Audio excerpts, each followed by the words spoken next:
তো বন্ধুরা, এই যে তোমরা ডিশটা দেখছো, এখানে দেখো ইয়ামি ইয়ামি ম্যাগি আছে, ডিম ম্যাগি প্লাস ডিম সেদ্ধ।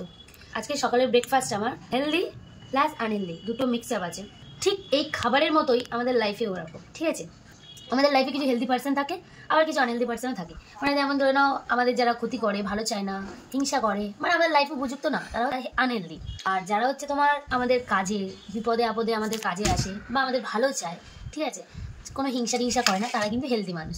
আমরা কিন্তু বেশিরভাগ যারা ক্ষতি চাই তাদেরকেই ছাড়তে পারি না, লাইফে জড়িয়ে রাখি। আর যারা হেলদি, যারা অ্যাকচুয়ালি ভালো, কিছু বলে না, ঠিকঠাক থেকে যায়, তাদেরকে আমাদের ঠিক পছন্দ হয় না, তাদেরকে আমরা আনহেলদি মনে করি।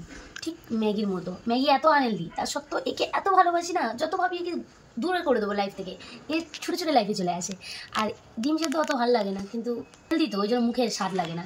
তো এই হচ্ছে কথা, খাবার নিয়ে আর কি লাইফের একটা বাস্তব অতপ্রত জড়িত একটা ঘটনা বললাম। তো যাই হোক, হেলদির থেকে আনহেলদি মানুষ কেন মানুষের এত পছন্দ হয় আমি বুঝে পাই না, বিকজ আমিও আনহেলদি মানুষকেই পছন্দ করি, যেমন খাবার।